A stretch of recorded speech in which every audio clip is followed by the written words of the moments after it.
Hi everybody, it's Deedee here from StampinWithDeedee.com. One of my favorite art mediums to play with besides ink is Brusho, so I'm super excited that Stampin' Up! Now offers it. In this video, I'll introduce you to Brusho and share just a few basic tips and techniques for using this fun product. So first let's talk about what Brusho is.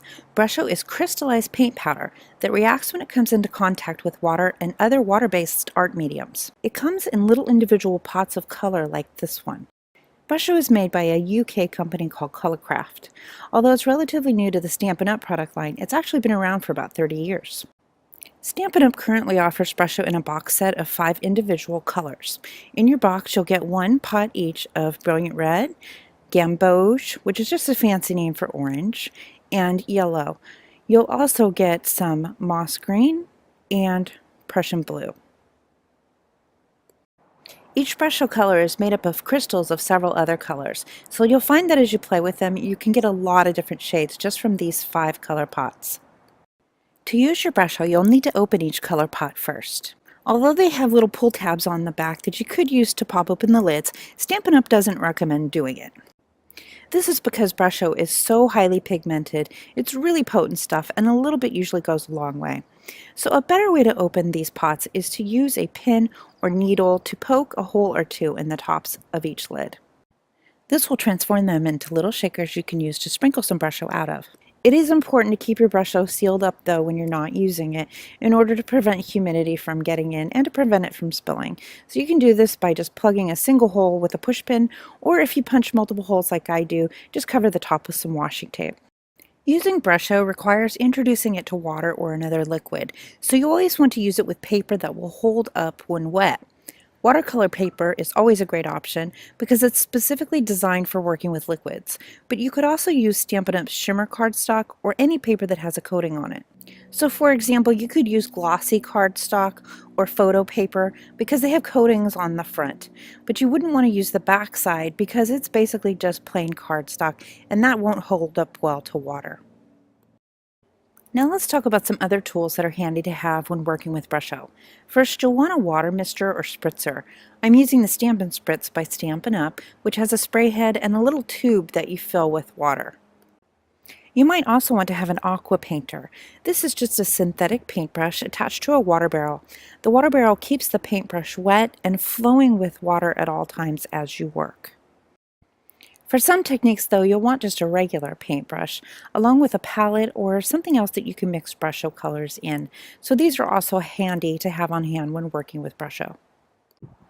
Doing a little prep work before you get started with your Brusho will give you a much better experience working with it. So here are a few things that I recommend doing.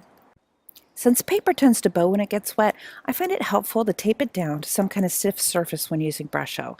Doing this will help keep your paper relatively flat while you're working. I just use regular painter's tape for this, but you could use any low tack tape that peels up easily and won't tear your paper. I picked up this watercolor board for a couple dollars at an art store because I do a lot of painting, but if you don't have one of these, you could just use a clipboard or a stiff piece of cardboard instead. To secure your paper, just position it where you want it on your board and then add a piece of tape to each side. I usually stick my tape about 1/8 to 1/4 inch in on each side. This also creates a border around the edges of the paper where the Brusho won't go. I kind of like the look of that border, so I try to keep the tape lines fairly straight, but if you don't like that look, you can always cut it off later. You'll also definitely want to cover your work surface before working with Brusho, both to protect it from staining and any liquids you use. I typically lay down some paper towels over scratch paper on top of a waterproof mat, but that's just because I'm clumsy and tend to knock things over when crafting. If you're not as clumsy as I am, then a waterproof mat should be enough. Since Brusho is so highly pigmented, you might also consider wearing gloves if you're worried about staining on your hands. You'll also want to keep some paper towels on hand when using Brusho for blotting up extra liquid from your paper, cleaning your brushes on, or just dealing with the occasional mess. Okay, so now let's move on to the fun part, ways to use your Brusho. One easy way is to mix it in a palette like this one with some water to make your own watercolor paints. If you don't have a palette like this one, you can just use some little cups or even the surface of a Ziploc bag or waterproof craft mat. To make watercolor paints with your Brusho, you'll want to mix it with warm or hot water like I've added to my bottle here. Add the water first and then just sprinkle some Brusho into it. You'll notice that the color crystals start to burst and spread a bit as they hit the water, but for a solid consistent color, you'll want to mix this up. Then I recommend testing the color on a scrap of the same paper you'll be using for your project. This way you can make sure it's the color you want and adjust it if necessary. Once you have your Brusho paints mixed up, you can use them any way you'd normally use watercolor paints. So here I have an image from the Watts of Occasion stamp set that I heat embossed in white. It makes it a little hard to see right now, but as I start to paint it, you'll see that the image fills in. I went ahead and mixed up 3 of the different Brusho colors with water, including the yellow, some of the gamboge, and a little bit of the brilliant red. I'll start by painting the bulk of the light bulb with yellow. I'm just using a regular paintbrush on dry watercolor paper for this because I like my images to have a certain crispness to them. But you can also wet your paper first or use an aqua painter, and both of those will give you a slightly softer look with a little bit more bleeding of the paint into the paper. Now I've cleaned my brush with some clean water that I have off camera, and I'm grabbing some of that brilliant red and just coloring in the heart at the center of the light bulb. The colors go on soft at first, but you can always go over them multiple times to darken them up. Heat embossing your stamped images is a great way to keep your painting contained when working with watercolor paper. You can see it's keeping it largely inside the lines. But you can also use your Brusho with this heat embossing to create fun embossing resists. I'll switch to my Aqua painter to get a bigger brush tip to work with, and then I'm just going to spread some of that brilliant red Brusho paint right over the tip of the light bulb. You can see how that heat embossing is resisting the Brusho paint. The paint only goes into the cracks between where the image is not embossed and in the areas around it for a really pretty effect. Of course, Brusho paint is also great for creating pretty color washes on your paper, like the one I'm adding here. You could do a wash on your whole paper or just on part of it like I'm doing. I decided to go over my wash again to darken it up a little bit, and then I accidentally got a little bit of the red up in the yellow of the light bulb.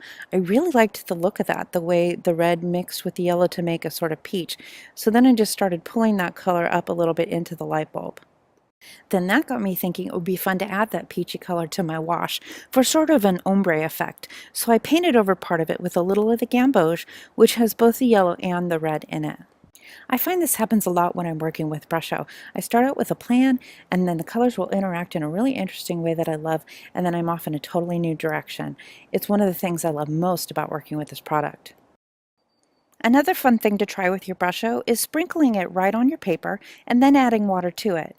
You'll get different effects depending on whether your paper is dry or wet, how you apply the water, and how much water you use.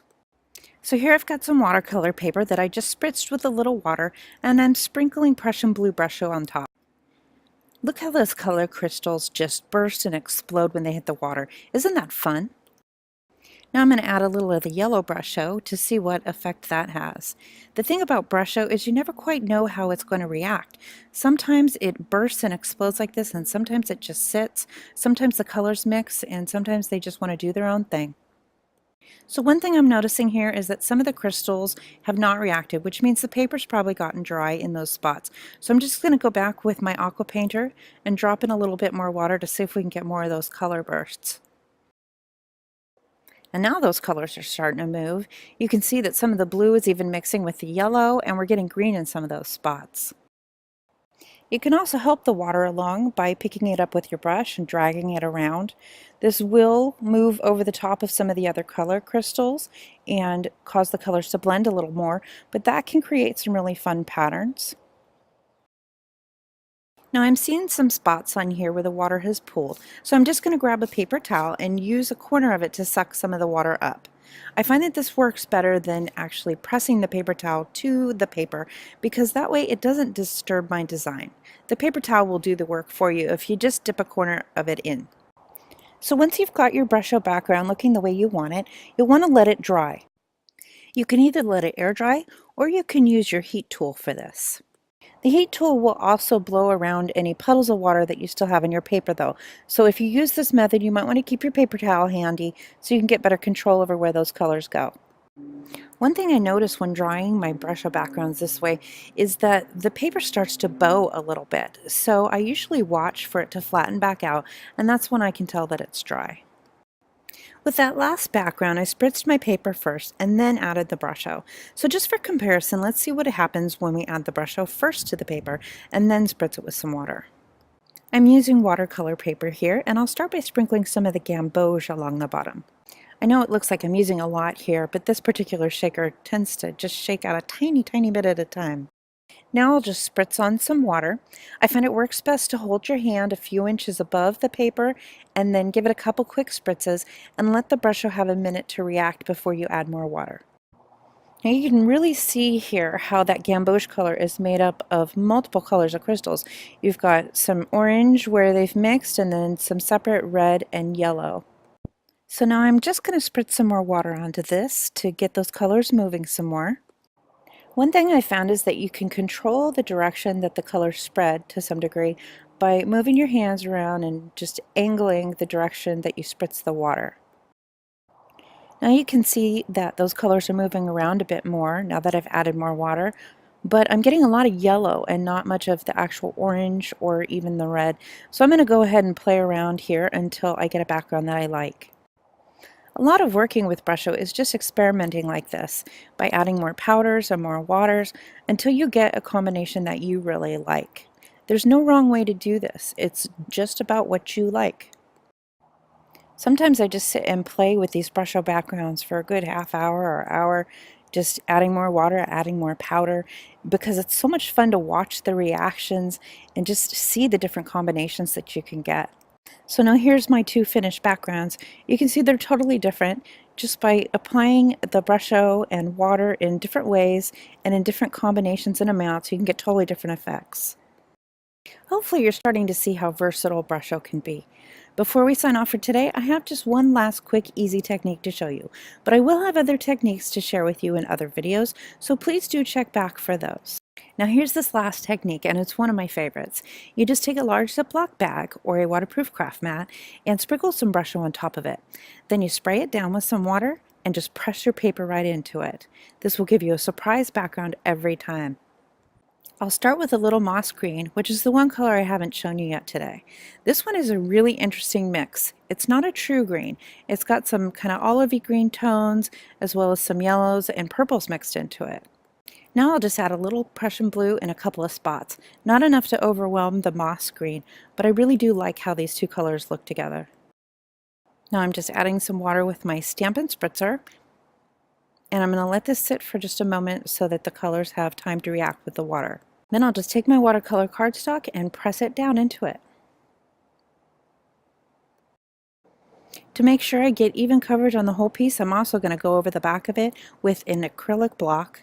You can see that's pulling some of the Brusho and water onto the back, but since I'm using watercolor paper, I'm not worried about that. Now when I flip it over, you can see that I have this beautiful background, and it was so quick and easy to make with these Brusho colors. I hope you enjoyed getting to know a little bit about Brusho and some of the fun ways you can use it.